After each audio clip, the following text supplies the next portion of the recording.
payudaranya lembek gitu, terus payudaranya tuh kayak berasa udah kempes gitu mam. Itu kira-kira sebenarnya ASIku masih ada nggak sih, ASIku mencukupi nggak sih gitu. Atau kalau nggak, anak kamu kok kurus sih, jangan-jangan asinya kurang ya, payudara kamu kok kecil sih, kayak gitu. Nah banyak kan ya pandangan.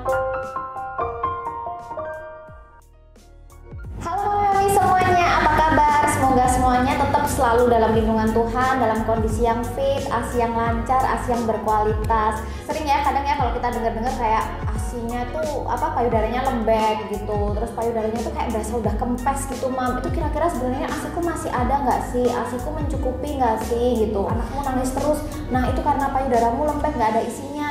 Atau kalau nggak, anak kamu kok kurus sih, jangan-jangan asinya kurang ya, payudara kamu kok kecil sih, kayak gitu. Nah banyak kan ya pandangan-pandangan seperti itu tuh yang secara nggak kita sadari tuh ikut meracuni pikiran kita sendiri gitu. Akhirnya kita berpikiran kayak, oh ya payudaraku lembek ya, jangan-jangan nih ASIku ternyata emang nggak mencukupi, makanya anakku tuh nangis terus, rewel terus, kayak gitu. Nah padahal kalau kita tahu sebetulnya anak menangis itu bukan suatu tanda kalau ASI kita tidak mencukupi gitu, karena waktu anak masih kecil mereka belum bisa ngomong, belum bisa mengungkapkan ya apa yang ada di hati mereka gitu, belum bisa mengungkapkan lewat kata-kata.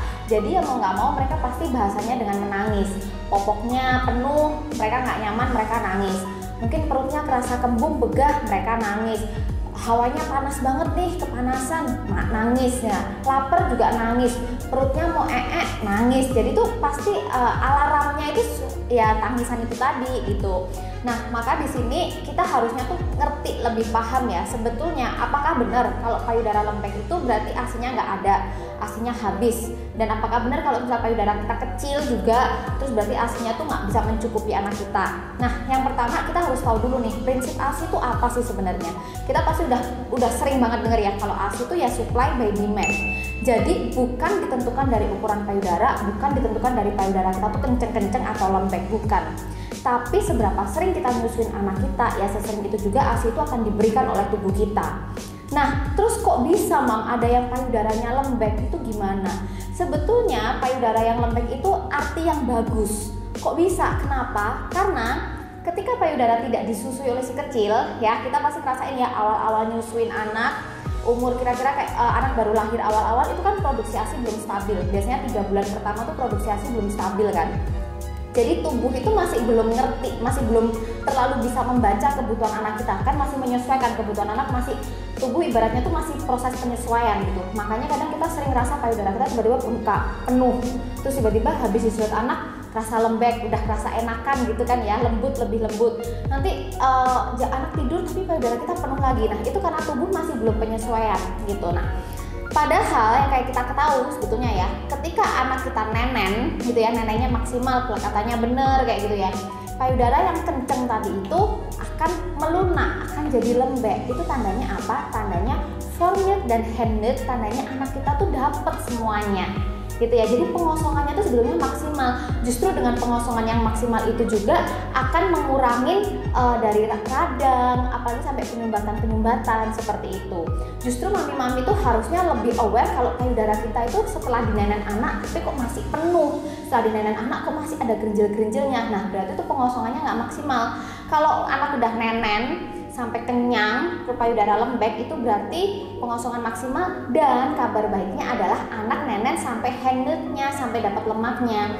Kan ASI itu ada dua ya, ada formilk sama ada hand milk. Formilk itu yang keluar di pertama, hand milk itu adalah ASI yang keluar di akhir, yang penuh dengan lemak gitu, yang katanya lebih ini ya, kalorinya lebih tinggi, bisa meningkatkan berat badan bayi. Nah ketika anak nenen sampai payudara kita lembek, sebetulnya berarti anak itu dapet ini dua nutrisi dari formilk dan dari hand milk gitu. Jadi sebetulnya payudara lembek itu adalah kabar baik, bukan kabar buruk gitu.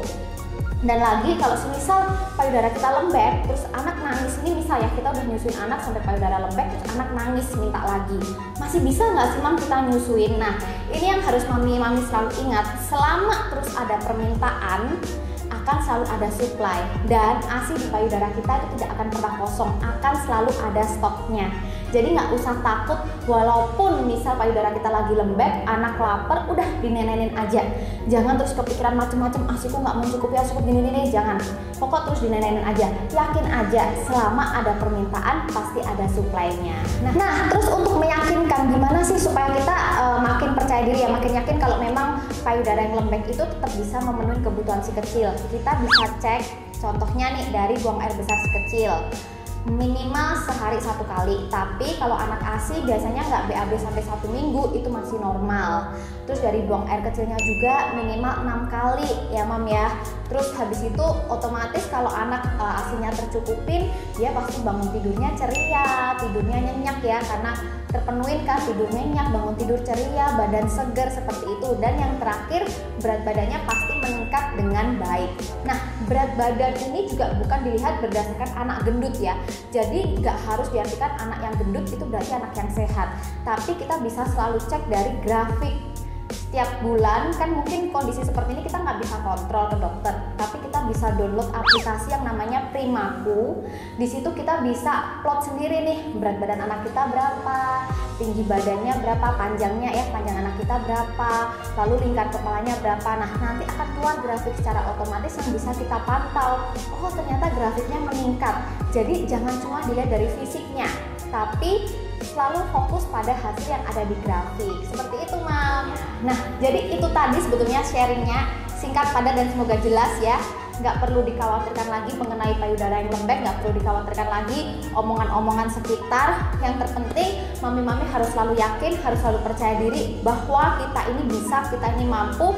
Tuhan udah mempercayakan kita untuk menyusui anak kita, dan pasti kita bisa selama ada usaha dan ada doa. Jangan lupa bahagia juga. Oke, sekian sharing hari ini. Bye-bye.